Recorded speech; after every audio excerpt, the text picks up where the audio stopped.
She stood silently in the queue until the staff began to laugh at her. Staff began to laugh at her appearance and refused to let her into business class. She was searched in front of everyone, classified as suspicious, and the security forces were called. But when she only sent a text message, a man entered the airport that they definitely hadn't expected, and the situation changed within minutes. Subscribe so you don't miss the next story. Write in the comments which country you're from. The sun had yet to rise when Gina O'Kelly awoke. The room was still dark, the air quiet, filled only with the soft hum of the ceiling fan.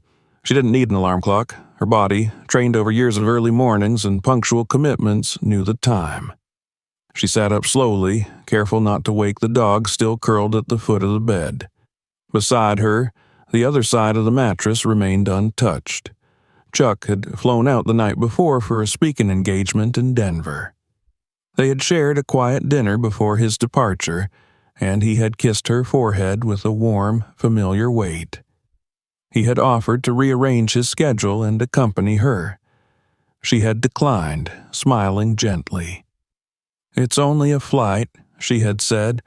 "I'll be fine." She moved through the morning routine with unspoken grace. Her fingers brewed a small pot of black coffee. She sipped it slowly, the bitterness grounding her gaze fixed through the kitchen window at the soft suggestion of dawn on the horizon. The garden outside, carefully tended over the years, sat still beneath a thin veil of mist. Her suitcase, already packed the night before, waited beside the door. It was a modest-sized bag with worn leather edges, well-loved like its owner. She checked the contents again, not because she feared forgetting something, but because order had always been her form of calm. On the table sat a folded letter.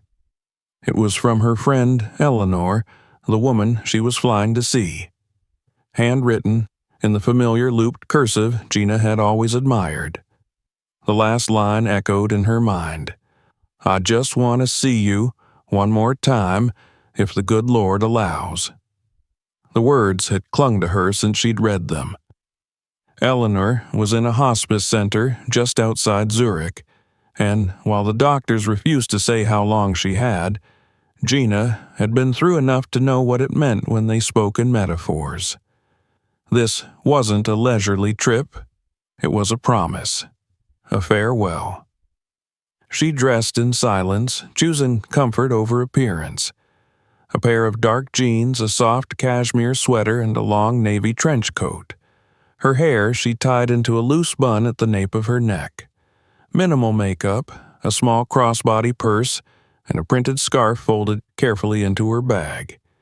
She knew who she was and felt no need to prove it to anyone. That had come with age, with loss, with life. The driver, arranged through a trusted service, waited at the curb promptly at 5:30. The vehicle was unmarked and discreet. Gina locked the door behind her and slid into the back seat without fanfare. The ride to LAX was uneventful. She stared out the window most of the way, watching as the city transitioned from shadow to light. Neon signs faded, streetlights blinked off one by one, and joggers began to appear on sidewalks. The world, it seemed, was slowly waking up with her. When they arrived at the airport, she asked the driver to drop her at the main terminal rather than the private entrance reserved for high-profile travelers. It wasn't a matter of modesty. It was simply her preference today. She wanted to move through the world like everyone else. She wasn't here to make statements, only to get on a plane and see her friend. Inside, the terminal was already filling with early travelers. The aroma of overpriced coffee mingled with the industrial chill of recycled air. Gina moved through the automatic doors, suitcase rolling quietly behind her.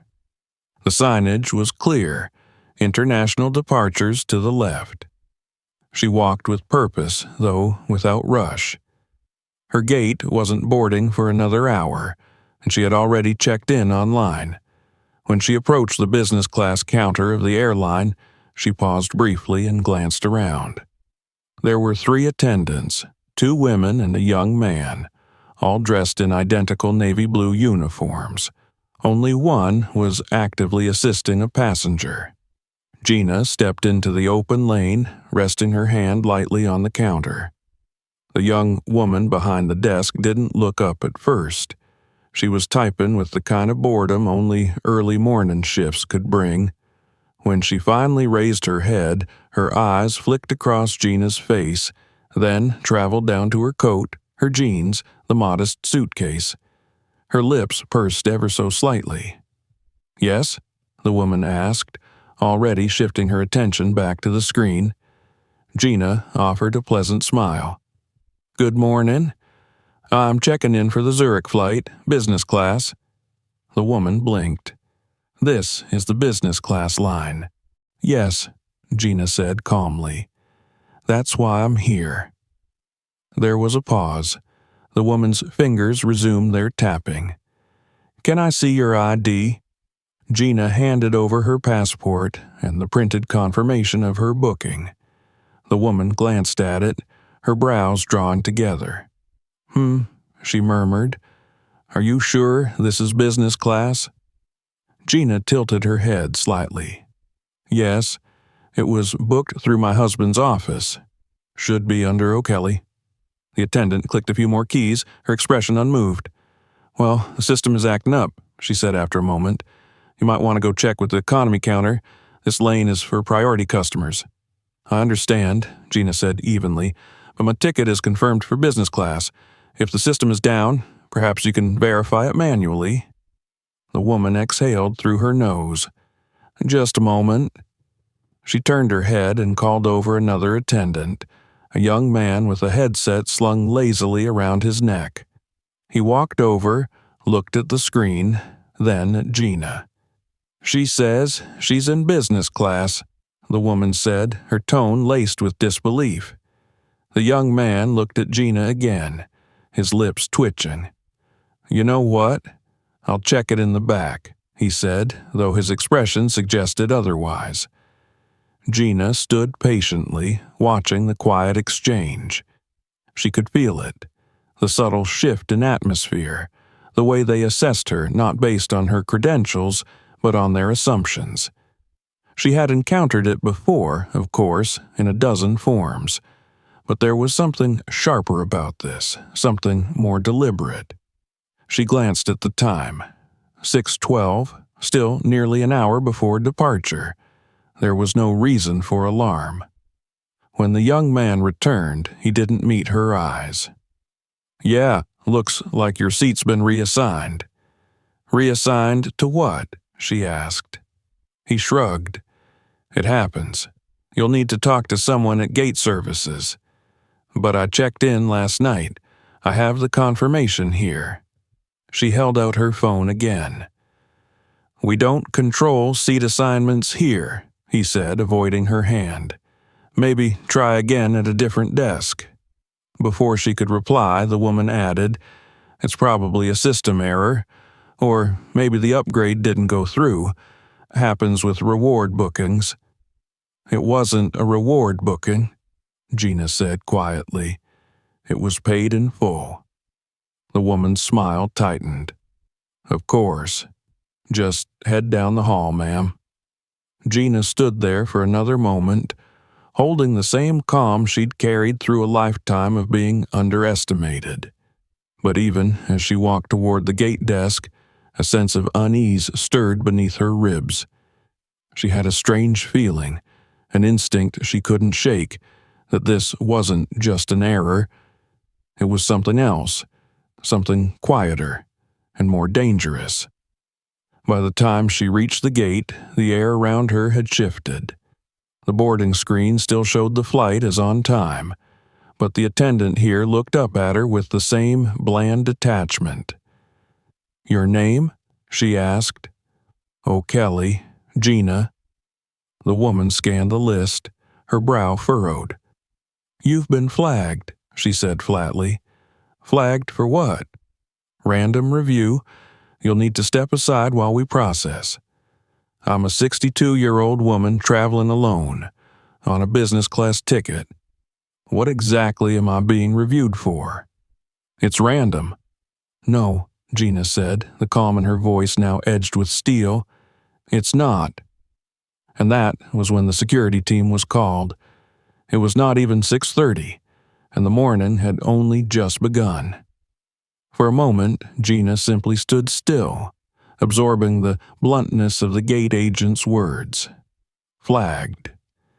It wasn't the word itself that stung, but the casual indifference with which it was delivered, as though her presence alone had warranted suspicion, as though she was already guilty of something undefined and unseen. Around her, the flow of early travelers continued uninterrupted. People wheeled luggage past her, sipped their coffee, scrolled through their phones. But in that moment, Gina felt distinctly cut off from the current of normalcy. She inhaled softly, adjusted the strap of her purse, and maintained her posture. Calm. Always calm. Her voice, when she replied, was measured. "I would like to speak with a supervisor, please." The woman at the desk didn't look up from her screen. "Ma'am, you've been flagged for additional screening. Please stand to the side." "I'm not refusing the process," Gina replied, still even, "but I am asking why. There must be a reason." "That's not information we're required to disclose," came the response. Another employee, a man with a lanyard dangling from his neck, appeared beside the desk, watching her with guarded disinterest. "Is there a problem here?" he asked the woman. "She's not cooperating," the agent answered, still typing. Gina turned to him. "I am cooperating. I simply asked to understand why I've been singled out. I have a confirmed seat in business class. I checked in last night. I have all the necessary documentation." The man's eyes flicked across her features, his mouth tightening. "We'll have someone assist you. Please wait over there." He gestured toward a section of the terminal with a stanchioned-off area beside the counter, half hidden from view. Gina's suitcase bumped gently behind her as she moved to the indicated spot. She could feel eyes on her now, not just the staff's, but from others nearby. One woman whispered something to her companion, who turned and looked directly at Gina with a smirk. A teenager raised her phone discreetly, recording. A sense of being on display, of being judged without context, settled heavy on her shoulders. A few minutes passed before a new attendant approached her. This one wore a tighter uniform and a more formal badge. "Ma'am, we need to re-verify your credentials," she said with the air of someone checking off boxes rather than dealing with a human being. "You've already seen my passport and boarding confirmation," Gina replied. "Is there a discrepancy?" The woman didn't answer directly. "We'll need to examine your ID again. Please have it ready." Gina complied, producing her documents with quiet efficiency. The woman barely looked at them before walking away again. The absurdity of the situation pressed in. No explanations, no transparency. Just cold procedures cloaked in false politeness. It wasn't unfamiliar. Gina had moved through countless spaces over the years where perception outweighed facts, where assumptions walked ahead of introductions. But here, with the clock ticking and her flight approaching, it felt more personal. She glanced at the nearby digital display.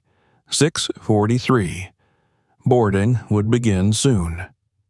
A new group of passengers joined the queue beside her, eyeing her with a mixture of curiosity and caution. One man, wearing a business suit and Bluetooth earpiece, looked her up and down, then looked away with an almost imperceptible shake of his head. The dismissiveness in that single gesture, so practiced, so habitual, tightened something in her chest. The male attendant returned, now with 2 TSA officers in tow. Their uniforms were crisp, their expressions unreadable. One of them was younger, mid-30s perhaps, with sharp eyes that flicked to her and then quickly away. The other was older, heavier, with a face that seemed carved from stone. "Ma'am," the younger one began, "we need you to come with us for additional screening." Gina's eyebrows lifted slightly. "Am I being detained?" "This is routine," the older one said. "No, it isn't," she replied softly. "I've flown internationally dozens of times in the past year. I've never once been flagged, and certainly not without explanation." "We're just following procedure, ma'am," said the younger officer. "Please don't make this difficult." "I'm not being difficult," Gina said. "I'm standing where you told me to stand, waiting as requested. I'm only asking questions which I have a right to do. Please come with us." She looked at them for a moment, then nodded. "Very well." They led her through a side hallway, away from the main flow of passengers. The linoleum beneath her shoes squeaked faintly with every step. Overhead, fluorescent lights buzzed with a low hum. The hallway was narrow, clinical, and unwelcoming. Inside the small holding area, a secondary officer was waiting. She didn't speak, only nodded to the others, who positioned themselves by the door. Gina stood tall, shoulders back. "I would like to know why I was removed from the gate area. I have a flight boarding in less than 30 minutes. This delay will make me miss it." The female officer approached. "We're conducting a pat-down screening. Please stand with your arms out." "No probable cause, no explanation?" Gina asked, the coolness in her voice more pronounced now. The officer said nothing. Gina slowly raised her arms. The pat-down was clinical and impersonal. Hands ran over her arms, sides, down her legs. Her scarf was removed, inspected, and tossed onto a nearby metal table. Her carry-on was opened, the contents pulled out piece by piece. Her toiletry bag was unzipped, her vitamins shaken out, her book opened and thumbed through. Her phone was taken and examined for several long moments. They didn't find anything, of course. There was nothing to find. And yet the silence was the loudest part of it all. No apology, no acknowledgement, just cold hands and colder glances. As they rifled through her papers, she resisted the urge to snap them back into her bag. Her cheeks burned, not from guilt, but from the sheer degradation of it all. 10 minutes passed, then 15. Finally, she spoke again. "What is the reason for this? Why was I flagged?" A TSA agent, one of the originals, looked up, surprised she had spoken. "Ma'am, I don't handle that. That's the airline. We were called because you were being disruptive." Gina stared at him. "Disruptive?" He shrugged. "That's what we were told." "I asked a question. I stood in line. I showed identification." He didn't answer. He didn't need to. His job was done. Gina looked at her watch. 7:16. The flight was gone. She sat down slowly in the cold metal chair beside the table, her hands resting gently on her knees. Her eyes fixed on a stain in the linoleum. Her throat was tight, but her face remained composed. She had not cried. She would not cry. She wasn't just missing a flight anymore. She was missing a goodbye. She was missing her friend. Outside the small room, the world continued moving. But here, in this sterile pocket of the terminal, Gina had been quietly punished for nothing more than failing to meet someone else's idea of who belonged where. The TSA agents began to murmur among themselves, their voices low. One stepped outside to make a call, the others avoided her gaze. Gina reached for her phone, now returned to her, and typed a brief message with steady fingers. "I was pulled. I missed the flight. I need you here." She hit send and closed her eyes. It was 7:18. She had done everything right. And still, here she sat, alone, but she would not remain so for long. The silence inside the small holding room was oppressive. Gina sat motionless, her legs crossed at the ankles, hands folded neatly in her lap. Her bag, still half unzipped from the security search, sat on the metal table in front of her, its contents in disarray. An opened cosmetic case, a folded silk scarf now crumpled, a paperback novel bent at the spine. Her documents, once methodically arranged, lay scattered like debris after a storm. She could feel the residual sting in her throat, not from tears, which had never come, but from the restraint it took to hold them back. Outside the room, she could hear the faint rustle of voices and movement, as if life was continuing uninterrupted just beyond her reach. The TSA officers hadn't spoken much since the last one exited to make a call. The remaining two loitered near the door, trading glances that said little and meant less. One stood with arms crossed, eyes averted, clearly uncomfortable but unwilling to act. The other fidgeted with his belt radio, pretending to check settings that didn't need adjusting. Neither had addressed her again since confirming that her flight had already left. There was no offer of assistance, no acknowledgement of wrongdoing, only the persistent blank presence of authority that refused to account for its choices. Time slowed in those minutes. Gina's phone rested in her lap, screen dimmed after her message had gone out. She hadn't received a reply yet. She didn't need one. The act of sending it, of reaching out, had been enough to shift something inside her. She had held the line, remained composed, not for anyone else's approval, but for herself. Now she waited. Not helplessly, not with desperation, but with the quiet, measured certainty of someone who knew they were not alone. 20 minutes later, the door at the end of the corridor slid open. The buzz of the sensor was followed by footsteps, unhurried but deliberate.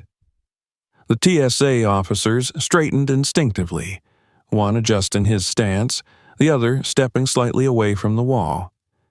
Gina didn't stand immediately. She waited, listening, letting the sound of his approach fill the room before lifting her head. Chuck Norris entered the room like a change in weather, cool, exact, undeniable. He wore a dark gray field coat over a black collared shirt, the fabric of his slacks catching the overhead light with every step.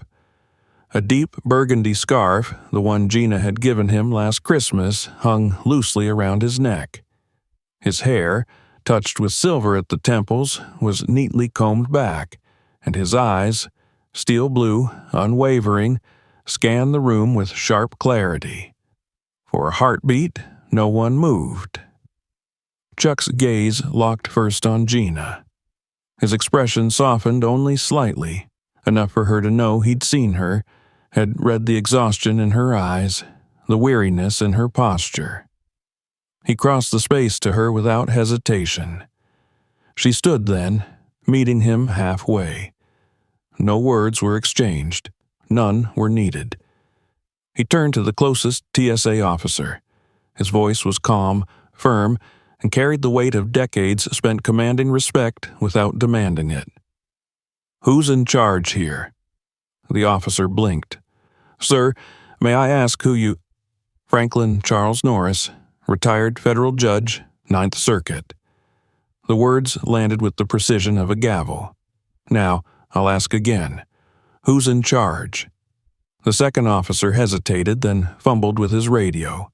"Let me get a supervisor." Chuck turned back to Gina, lowering his voice. "Are you all right?" She nodded once. "Missed the flight. They flagged me at the gate. No reason given." He looked down at the disheveled state of her belongings, the open bag, the undone zipper. His jaw tightened. "Did you raise your voice?" "No." "Make a scene?" "No." When the supervisor arrived, an overweight man with a laminated badge clipped to his belt and a walkie-talkie bouncing at his side, his pace faltered the moment he saw Chuck. His eyes flicked to Gina, then to the TSA agents, then back to Chuck again, calculating. "Judge Norris," he said, extending a hand halfway, "we weren't aware you—" Chuck didn't take the hand. He cut him off cleanly. "I'm not here for introductions. Why was my wife's seat reassigned without explanation? Why was she removed from the boarding area and subjected to a full security pat-down?" The supervisor's mouth opened, then closed. He glanced at the officers, searching for a lifeline. "I'd have to check with the gate," he finally said. "Then check." The man nodded and turned to leave, muttering into his walkie-talkie as he backed out of the room. Chuck turned next to the attendant who had called security, a young man who had re-entered the room minutes before and was now trying to blend into the background. "You—" The word wasn't shouted, yet it struck like thunder.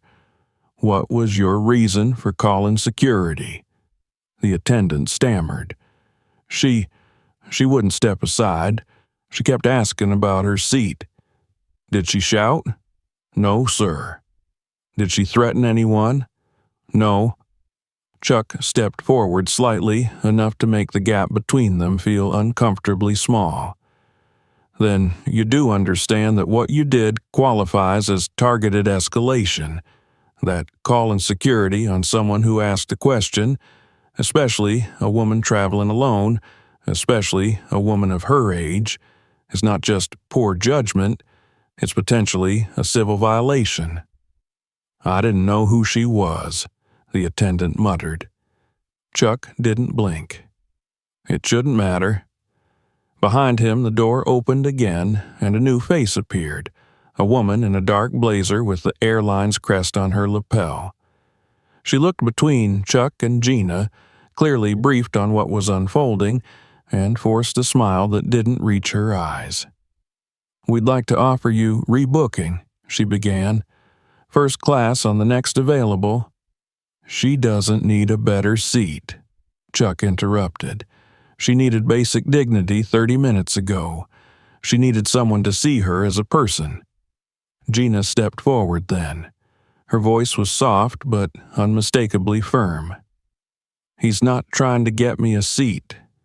He's trying to make you understand that this wasn't just a mistake. This was a choice.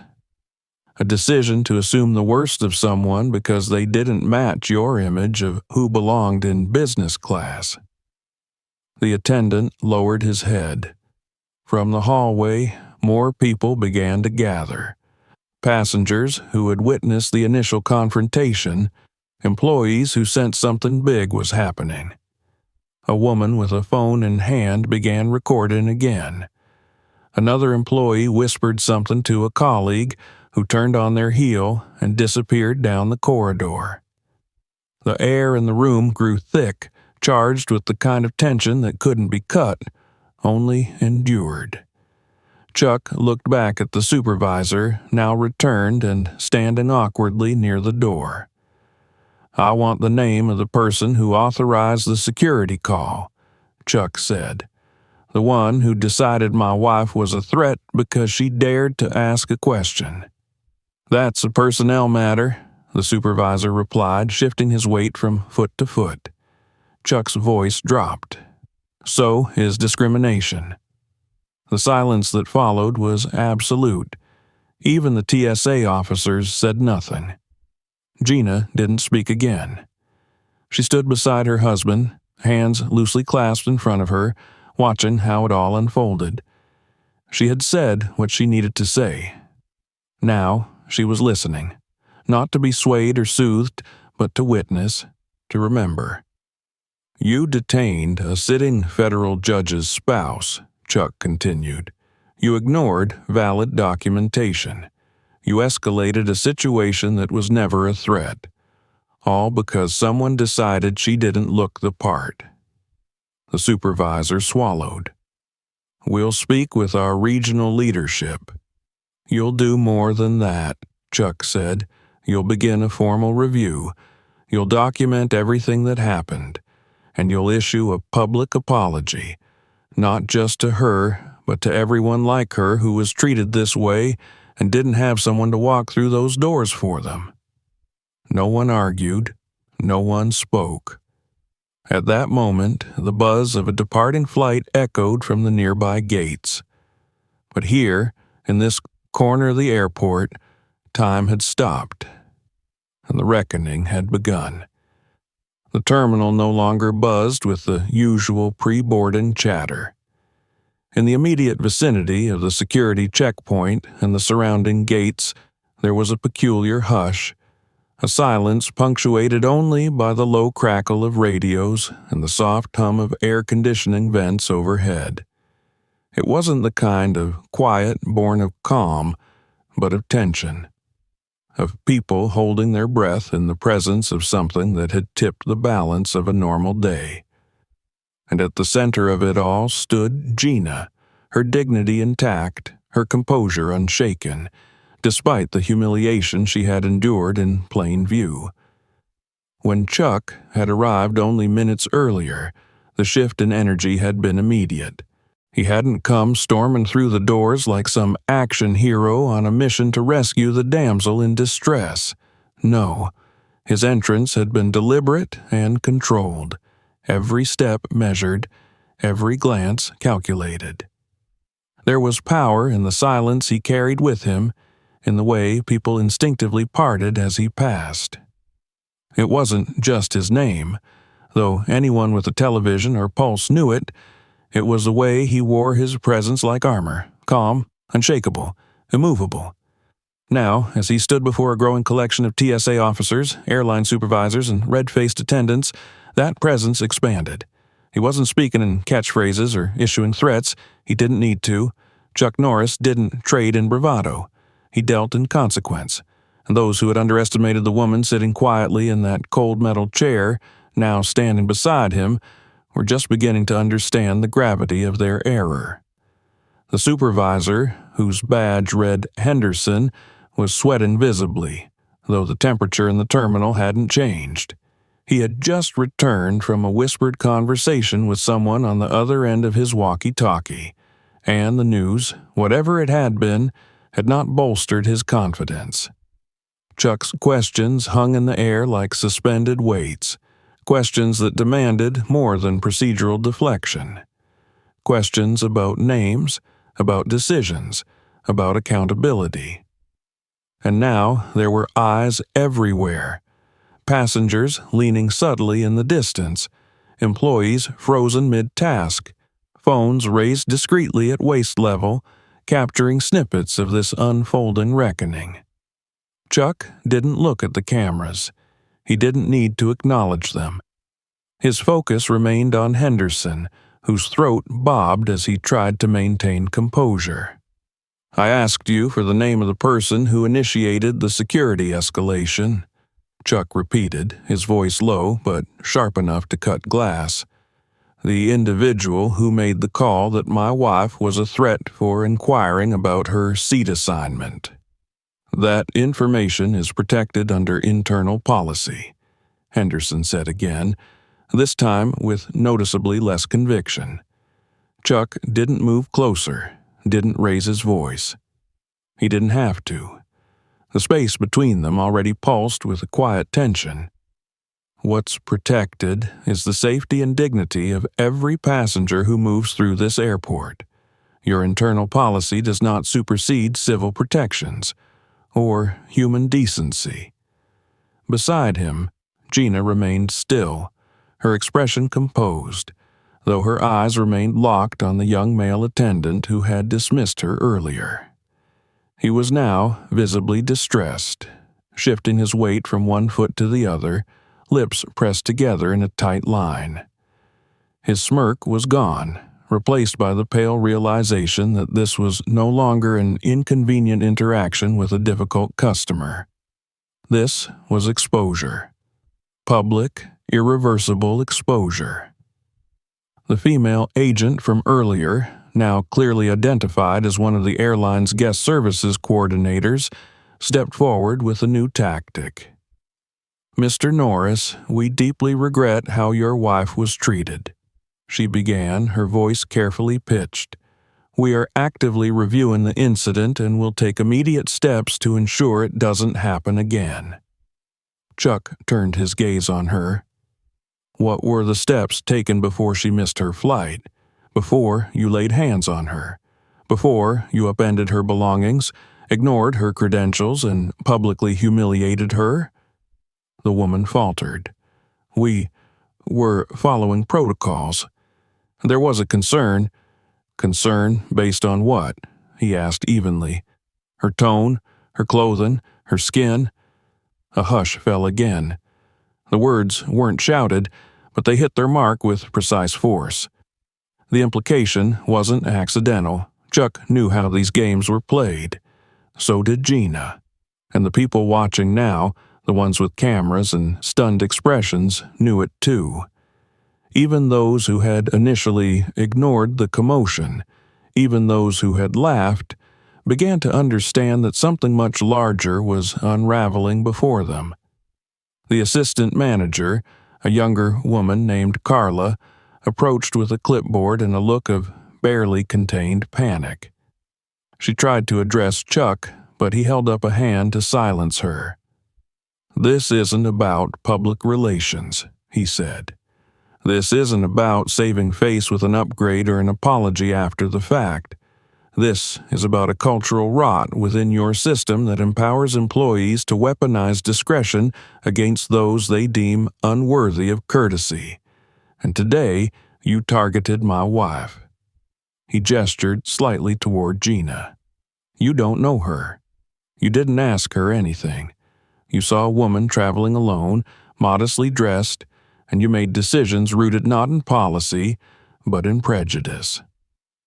Behind the cluster of staff, the crowd had grown.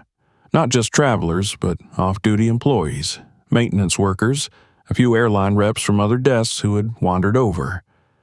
A murmur ran through them, quiet but unmistakable. This was no longer just a confrontation. It was a moment, a reckoning unfolding in real time. Then, from the far end of the corridor, another figure arrived. A man in a tailored suit with the insignia of the airline's regional office embroidered discreetly near his collar. He looked like someone who had been called out of bed too early and into a disaster. His pace quickened as he approached, eyes darting between the gathered staff and the imposing man standing center stage. "Judge Norris," he said breathlessly. "Congresswoman." Gina raised an eyebrow. "Former," she corrected quietly. The man nodded. "We want to extend our sincerest apologies on behalf of the airline. We understand there was an incident involving our staff and that you were—" "You understand nothing," Chuck interrupted. "You're here because you were told to be, because this story is already out there." He gestured to the phones. "Your staff created a spectacle out of a woman who asked a question. You turned that into suspicion. You invited security into a situation that required only decency. And now you're reacting, not because it was wrong, but because it was public." The man looked chastened. "We take full responsibility for the actions of our employees. There will be disciplinary measures, retraining. There will be accountability," Chuck said, voice now ironclad, "and not just performative. Names, reports, consequences." He turned to Gina. "Anything you want to say?" She looked at the staff gathered before her, at the young man who had refused to believe her, at the supervisor who had dismissed her without eye contact, at the agents who had searched her without cause. Her voice was gentle but firm. "Don't apologize because he came," she said. "Apologize because what you did was wrong. And you knew it the moment you did it." The finality of her words settled over the room like dust. Chuck turned again to the regional manager. She missed a flight she can't get back. A moment she'll never recover. There's no voucher for that. But what you will do today is make sure this never happens again. Not to her. Not to anyone who doesn't have someone like me to show up." The man nodded, speechless. Chuck stepped back, taking Gina's hand. Together they turned away from the circle of trembling staff and wide-eyed observers. No one followed. No one dared. As they walked toward the exit, the silence they left behind said more than any apology ever could. It said, "This happened. You did this, and we saw it. All of us. And now the world would see it too." The corridor they walked through seemed longer on the way out than it had on the way in. Gina and Chuck moved side by side, not in haste, but with a gravity that slowed the very air around them. Behind them, a wake of silence remained, like the aftershock of something tectonic. No one dared call after them. No supervisor chased them down with an awkward apology. No gate agent reached out to offer bottled water or a fresh boarding pass. Whatever resolve the airline staff had built up in that sterile space had collapsed the moment Gina chose not to flinch, and Chuck chose not to be silent. They didn't speak until they cleared the security hallway and stepped back into the open expanse of the terminal. The tension in Chuck's shoulders softened only slightly. Gina exhaled. It wasn't relief exactly.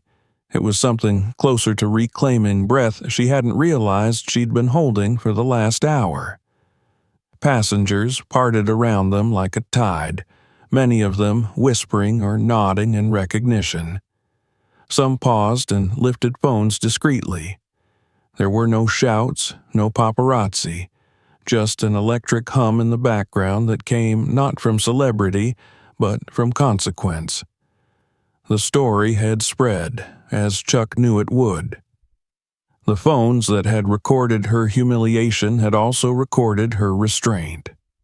They had captured Chuck's confrontation, his unwavering tone, and the sheer disbelief on the faces of the staff when they realized who she was, and, more importantly, who they were in that moment. Not just employees. Not just gate agents, but witnesses to their own undoing. When they reached a quieter section of the terminal, near a wall of windows overlooking the tarmac, Chuck stopped and turned toward her. His voice, as always, was calm.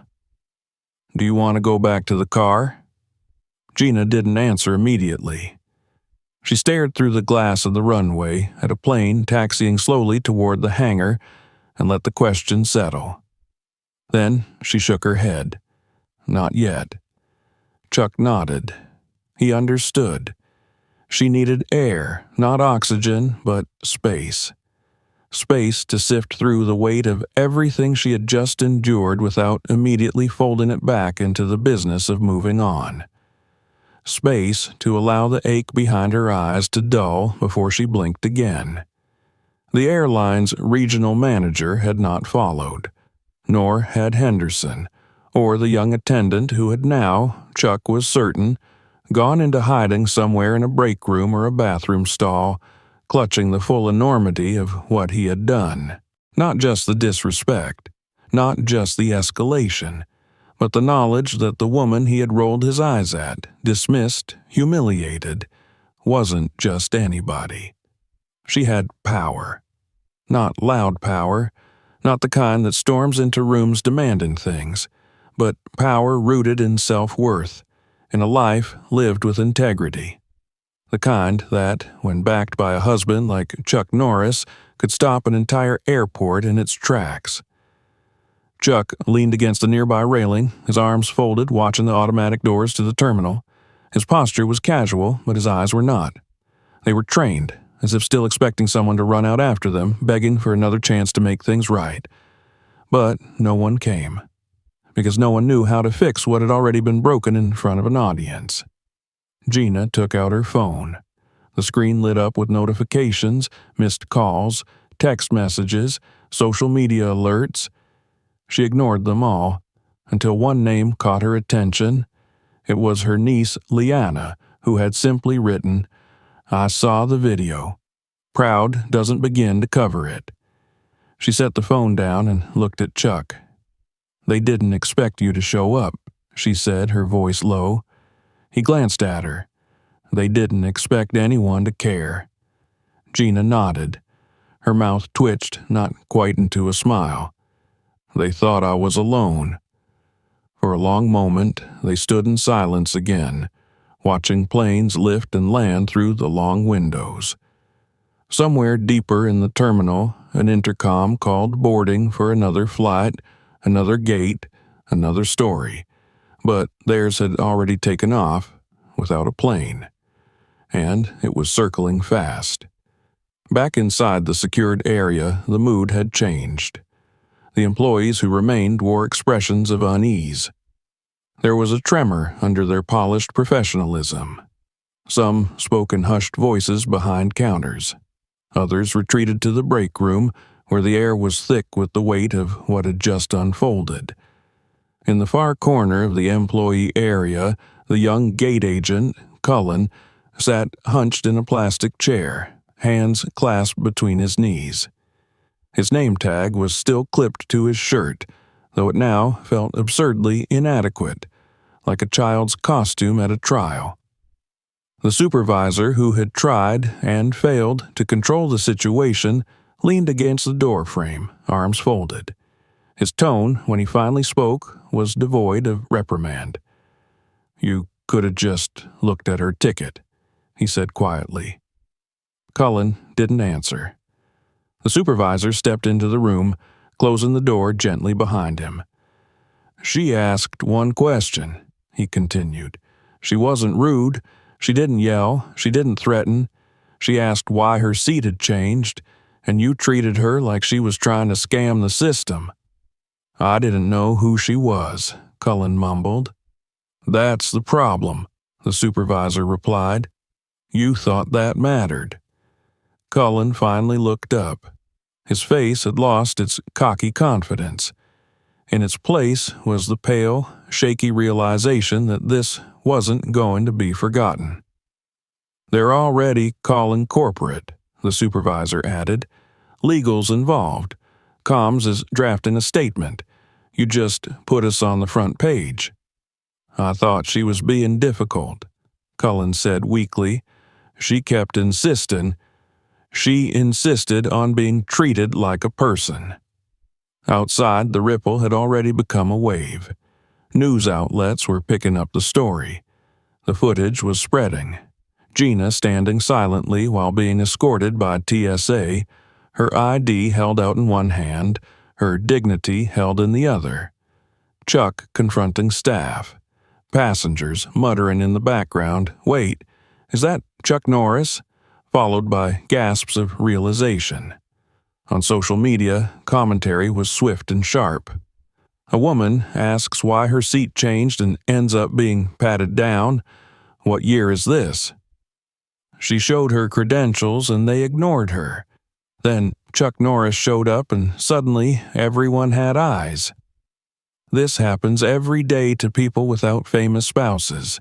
Let's not forget that. Gina didn't read the posts, not yet, but she knew they were there. She could feel the story growing legs, moving beyond the terminal, beyond her. She picked up her bag, finally zipped, and slung it over her shoulder. "Let's go," she said softly. Chuck gave her a long look. "You sure?" There's nothing left for them to explain. Together, they exited the terminal, walking beneath the rising sun, the day breaking clean across the sky. There were no cameras following them, no special escort, no scrambling employees hoping for redemption. Just them.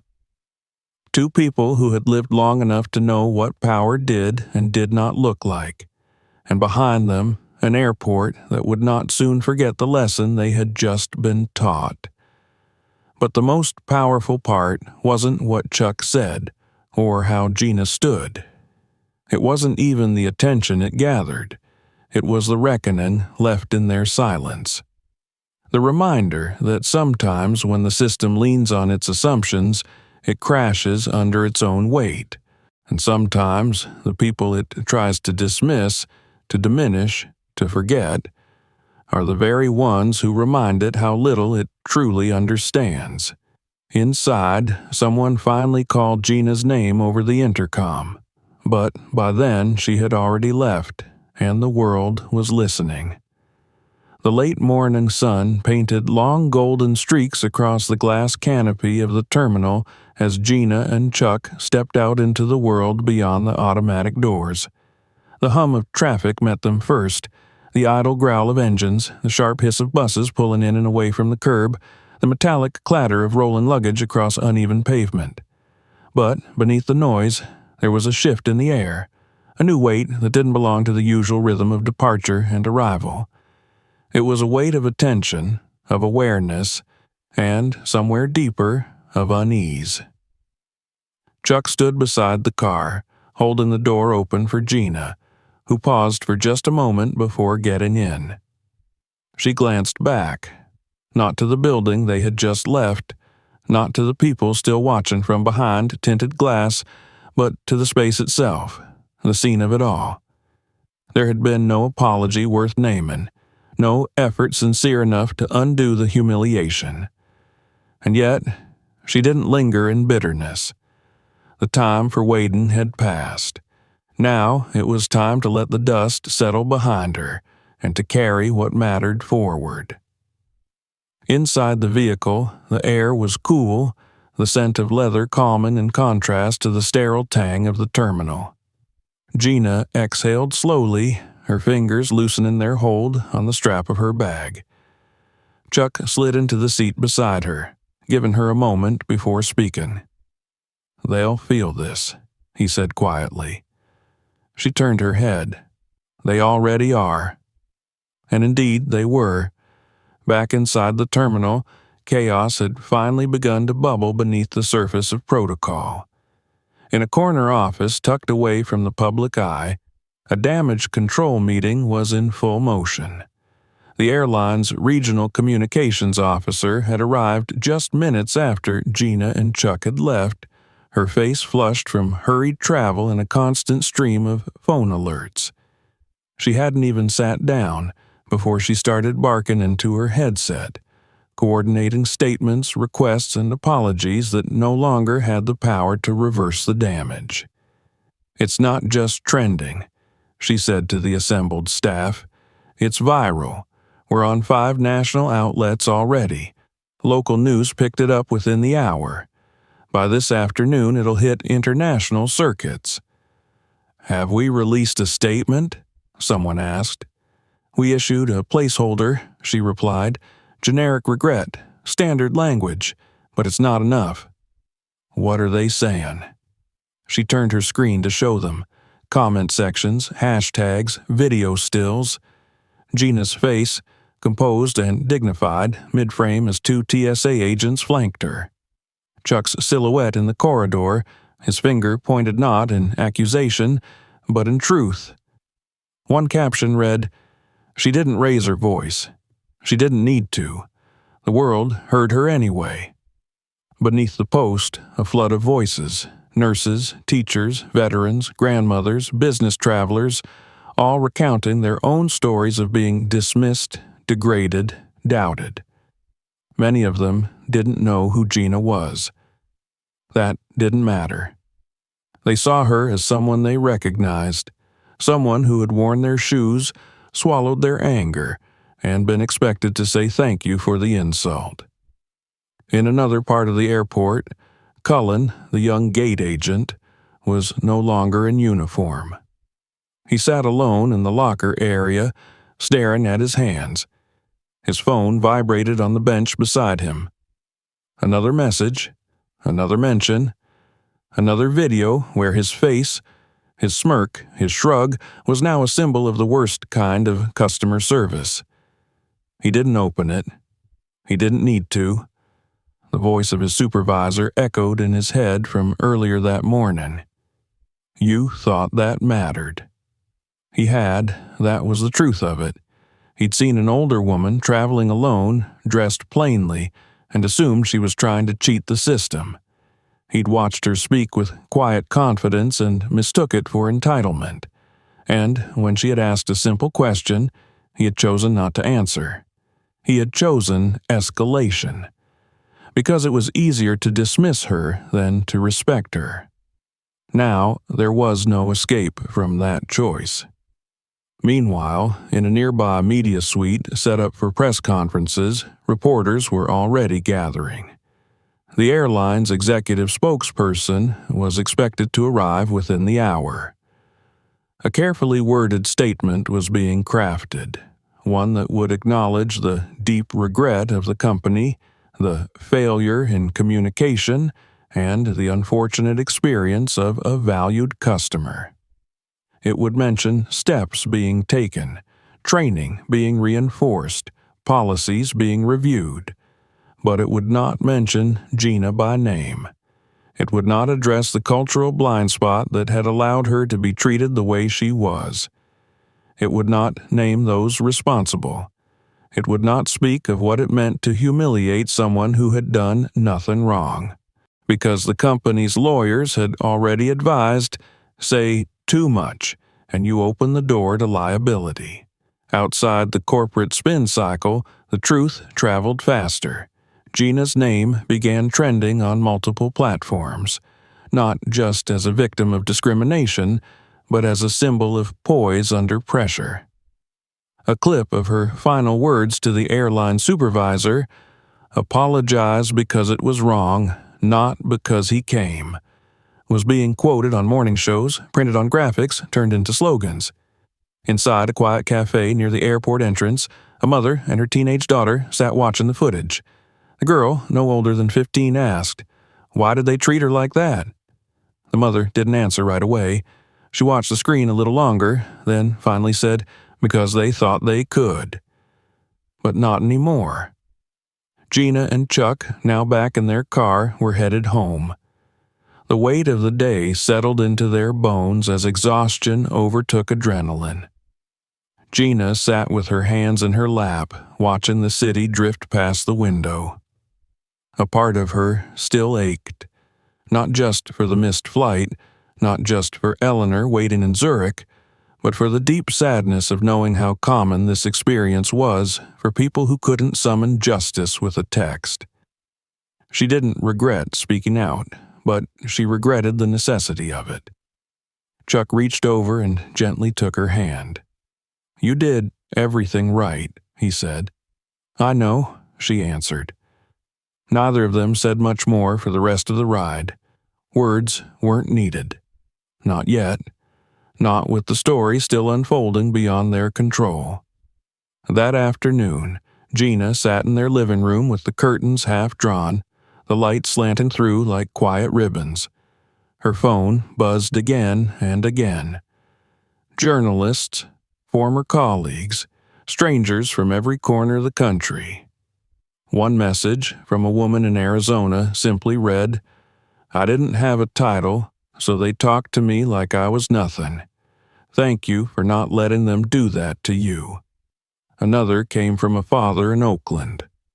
"The way they treated your wife is how they treated my father. He missed his heart surgery because they wouldn't believe his ID was real. No one apologized." It went on and on. Each story was a thread. Together, they formed a tapestry of everyday indignities, of systemic assumptions, of quiet rage. Later that evening, Chuck stepped into her office and found her typing. The screen glowed softly, illuminating her face. She didn't look up when he entered. "You're writing it down?" he asked. Gina nodded. Not a statement, a letter, not just for them, for anyone who's been here before. He sat across from her, waiting as she finished the paragraph. Then she read it aloud. "This isn't just about one gate or one airline. It's about how quickly people in power forget the rules of human decency. about how easily a voice is dismissed when it doesn't wear wealth or status, and it's about how dignity should never be granted based on recognition. It should be the default for everyone. Always. Chuck exhaled slowly. That's the line. She nodded. It's the truth. They didn't know then how widely the letter would be shared, that schools would post it in classrooms, that advocacy groups would read it at community meetings, that politicians would quote it in sessions, that a quiet act of written resolve would carry just as much weight as the confrontation that had sparked it. But for now, they were just two people in their home, a husband and wife, a man who had refused to let his partner be humiliated, a woman who had refused to shrink. The consequences were spreading fast, but the dignity, that remained. A week had passed since the airport incident, and still the story refused to fade. It lived not just in headlines or clipped news segments, but in dinner table conversations, podcast debates, Sunday sermons, and crowded classrooms. It had become more than a viral moment.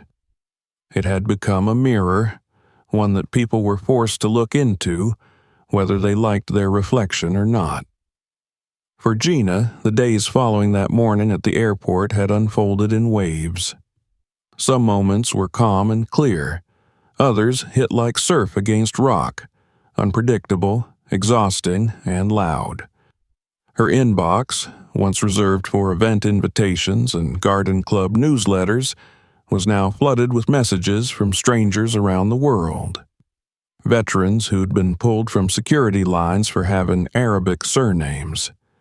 Elderly women mistaken for stowaways because they didn't fit first-class profiles.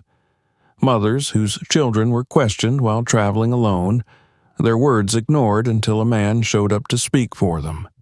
Each story a bruise, each message an echo. She hadn't responded to most of them. Not yet. She read them all, though, one by one, often with her glasses slipping low on her nose and the tea beside her gone cold. She wasn't sure what comfort she could offer, what solution she could give. She wasn't trying to become a movement. She wasn't looking to be a symbol. All she had wanted that morning was to get to her flight, to see her friend. But now she carried more than her own experience. Now she carried testimony, memory, and an unspoken agreement with every person who had ended a similar day in silence. The letter she had written, the one Chuck had listened to in the soft glow of her study, had been published in 3 national newspapers by the end of the week. It was reprinted in magazines, quoted on television, translated by human rights organizations into multiple languages. A senator from Georgia had opened a press conference with Gina's closing words. A pastor in Detroit had read them aloud in a Sunday sermon. A high school teacher in Montana had tacked it to a bulletin board beside a black and white photo of Rosa Parks, telling her students, "This is what resistance looks like now. Dignified, determined, quiet when it needs to be." But not everyone was celebrating. The airline, after days of silence and cautious PR maneuvers, had finally issued a formal apology. It named Gina this time. It acknowledged that her experience had been deeply regrettable and did not reflect the company's values. It promised an internal investigation and a recommitment to customer dignity. But there were no names, no mention of consequences, no follow-up regarding Cullen or Henderson or any of the employees who had let their biases guide their behavior. It was the sort of apology that hoped to soothe public outrage without ever accepting real fault. Gina didn't reply. She didn't need to. The public had already written its own version of the story, and it was sharper, clearer, and more honest than anything corporate language could offer. Chuck had watched all of it unfold with the same measured gaze he had worn in courtrooms and film sets alike. But this time, it was personal. Not just because it had happened to Gina, but because he knew, deep in his bones, what it meant to have your value questioned before your name was known.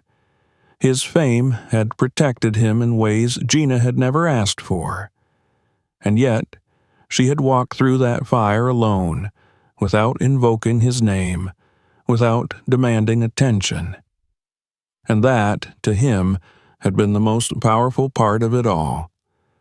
She didn't yell, he had told a news anchor when reluctantly agreeing to a short televised interview. She didn't scream, she stood still, and in that stillness the whole world heard her. Gina hadn't watched the segment. She didn't need to see her husband speak the truth she already knew, but she appreciated that he said it, that he used his voice not to defend her, but to amplify her. By the following Monday, she was back in Washington, D.C., seated on a bench outside Union Station. The weather was brisk but forgiving, the sky a soft slate blue dotted with birds in gentle arcs overhead. She had just finished meeting with a group of young interns working on civil rights policy, a last-minute invitation she had almost declined. But Chuck had encouraged her to go. "You have something to say," he told her, "and they're ready to listen." The conversation with the interns hadn't focused on legislation or policy details. Instead, they had asked her about the airport, about how it felt, about what she thought when they put their hands on her without cause, about the moment she decided not to raise her voice. One of the youngest, a 19-year-old named Talia, from a small town in Kansas, had spoken softly, her voice trembling just a bit. "I saw the video," she said. "I've been treated like that before. I didn't know what to say when it happened. I froze. But you didn't. You didn't say much either, but you made it loud." Gina had blinked slowly, her throat tight. Now, sitting alone in the cold spring air, she thought of that sentence again. You made it loud.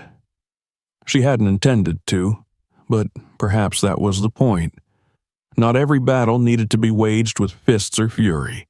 Some needed to be endured with presence, with silence that demanded attention, with dignity that shamed those who tried to strip it away. She adjusted the strap on her shoulder and stood. Her train wasn't for another hour, but she felt ready to go. Not just from the station, but from the shadow of that gate. From the echo of those first moments, being told she didn't belong, being doubted, being dismissed. She had carried them long enough. Now it was time to leave them where they belonged, in the past, but never forgotten. Before boarding, she sent a short message to her staff back home. It read, "Next town hall. We open with a story. Not about politics, about people, about what happened at Gate 22B. The response came within minutes. Understood. We'll prepare the space."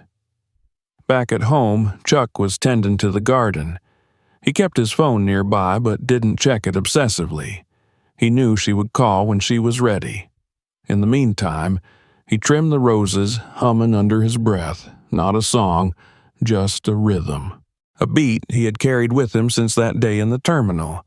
The beat of watching his wife, his partner, stand against a system designed to reduce her. Inside, the television played softly. Another anchor recapped the timeline. Another analyst dissected the apology. But Chuck didn't need the analysis. He'd seen enough to know that real change didn't come from sound bites. It came from repetition. From people remembering the story, retelling it, refusing to let it be erased. In cities across the country, others were doing just that. A mural had gone up in Atlanta, Gina's face rendered in vivid color, her eyes forward, unflinching. Beneath it, a quote, "Don't apologize because he came. Apologize because it was wrong." In a school in Minneapolis, students had written essays inspired by her letter. One 10-year-old boy concluded his with, "When I grow up, I want to be like Mrs. Norris, because she didn't let them decide who she was." In a quiet airport lounge in Oregon, a young agent stopped an older black woman and said, "Ma'am, I just want to say, I'm listening now because of her." Gina would never meet most of them. She would never hear most of their stories. But their voices had joined hers, and now the silence that once surrounded this kind of abuse had been fractured. The reckoning wasn't hers alone. It belonged to everyone who had ever been overlooked, spoken down to, pushed aside, or told in 1,000 silent ways that they didn't matter. To everyone who had to prove their worth just to be seen. To everyone who had ever swallowed their pain to make someone else comfortable. She hadn't meant to start anything, but maybe that was the best kind of movement. The kind born not from ambition, but from necessity. From someone standing where no one expected them to, and refusing to disappear. As her train pulled into the station, Gina took a deep breath and stepped forward. And behind her, the world kept listening. If this story moved you, don't forget to subscribe for more. Share it with someone who needs to hear it, and check out the next video for another powerful story.